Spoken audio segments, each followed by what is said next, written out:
एक बार संता को गांव का सरपंच बना दिया गया। गांव वालों ने सोचा कि छोरा पढ़ा लिखा है, समझदार है, अगर ये सरपंच बन गया तो गांव की भलाई के लिए काम करेगा। मौसम बदला।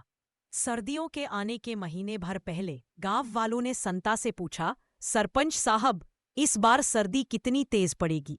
संता ने गांव वालों से कहा कि मैं आपको कल बताऊंगा। संता तुरंत ही शहर की ओर निकल गया। वहां जाकर मौसम विभाग में पता किया तो मौसम विभाग वाले बोले, सरपंच साहब, इस बार बहुत तेज सर्दी पड़ने वाली है। संता भी दूसरे दिन गांव में आकर ऐसा ही बोल दिया। गांव वालों को विश्वास था कि अपने सरपंच साहब पढ़े लिखे हैं, शहर से पता करके आए हैं तो सही कह रहे होंगे। गांव वालों की नजर में संता की इज्जत और बढ़ गई। तेज सर्दी पड़ने की बात सुनकर गांव वालों ने सर्दी से बचने के लिए लकड़ियां इकट्ठी करनी शुरू कर दी। महीने भर बाद जब सर्दियों का कोई नामो निशान नहीं दिखा तो गांव वालों ने संता से फिर पूछा।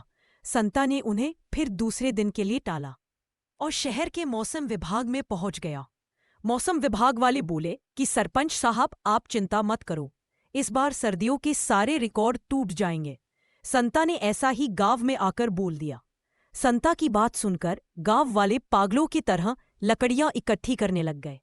इस तरह 15 दिन और बीत गए, लेकिन सर्दियों का कोई नामो निशान नहीं दिखा। गांव वाले संता के पास आए। संता फिर मौसम विभाग जा पहुंचा। मौसम विभाग वालों ने फिर वही जवाब दिया कि सरपंच साहब, आप देखते जाइए कि सर्दी क्या जुल्म ढाती है। संता फिर से गांव में आकर ऐसा ही बोल दिया।